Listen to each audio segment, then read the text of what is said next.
Halo, nama saya OKM Indralana Calit, NIM 230403119. Halo, saya Syamal Fadila dengan NIM 230403093.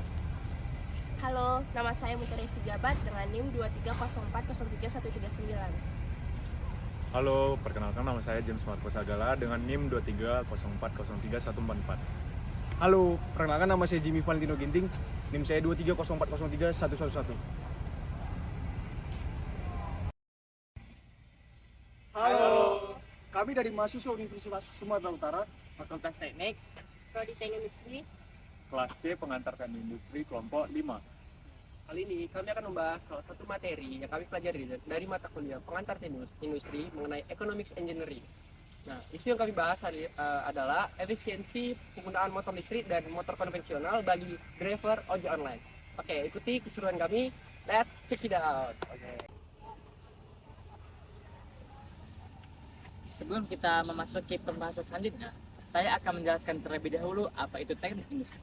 Teknik industri adalah teknik yang berkaitan dengan desain, peningkatan, dan pemasangan sistem terpadu dari orang, bahan, dan peralatan dengan mengandalkan kemampuan dan keterampilan khusus dalam ilmu matematika, fisika, dan ilmu sosial bersama dengan prinsip dan metode analisis dan desain teknik untuk menentukan, memprediksi, dan mengevaluasi hasil dari sistem tersebut. Dalam hal itu, kami akan mengangkat tema yang berkaitan dengan ilmu sosial, yaitu engineering ekonomi.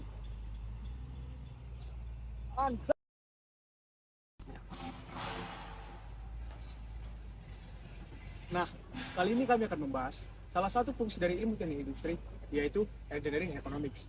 Engineering Economics, atau disebut dengan ekonomi teknik, merupakan salah satu cabang dari ilmu teknik industri yang digunakan dalam pengambilan keputusan dengan mempertimbangkan nilai ekonomi dan potensi ekonomi.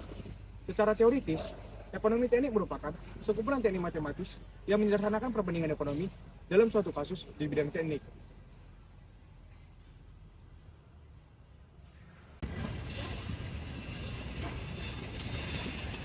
Nah, kan tadi kita sudah membahas mengenai apa itu teknik industri dan juga apa itu economics engineering. Mengenai economics engineering, kami akan memaparkan sebuah contoh dari penerapan dari economics engineering dalam kehidupan sehari-hari. Jadi kami akan memberikan sebuah contoh penerapan economics engineering dalam perbandingan penggunaan motor listrik dan juga motor konvensional pada ojek online.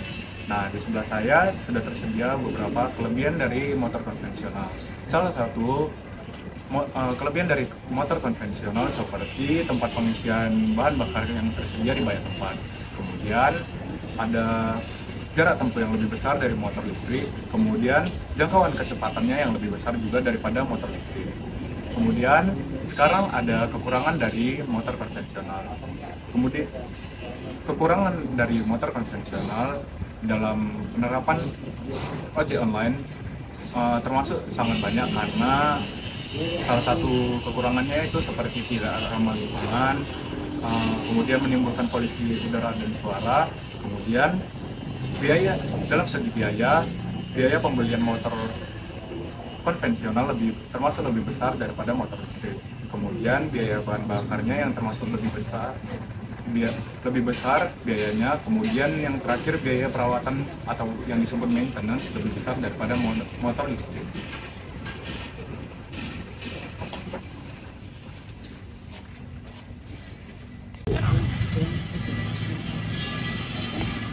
Setelah kita mendengar dari kelebihan dan kekurangan dari sepeda motor konvensional, di sini saya akan menjelaskan kelebihan dan kekurangan dari sepeda motor listrik yang digunakan oleh pengguna ojek online.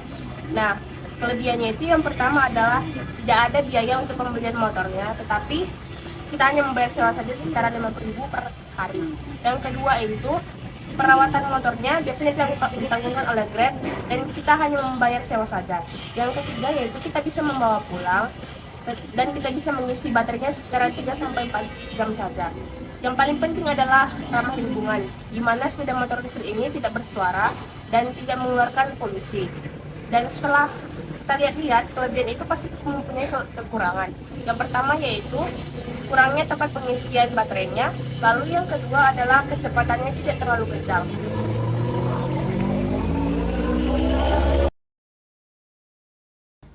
Kalian jangan balik, jangan aman aja. Nah, tadi kan kita udah ngebahas nih tentang perbedaan dari motor konvensional dan motor listrik serta kelebihan dan kekurangannya. Kali ini sampailah kita kepada tahap kesimpulan.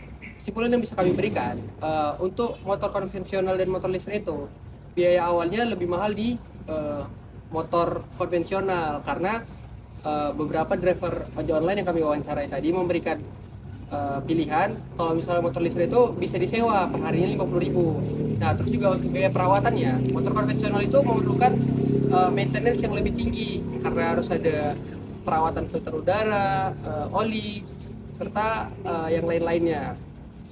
Lalu untuk lingkungan juga sebenarnya motor listrik itu lebih diunggulkan karena tidak memberikan polusi kepada udara di lingkungan sekitar kita. Jadi kesimpulan yang bisa kami berikan, motor listrik itu lebih efisien ketimbang motor konvensional. Oke, sekian.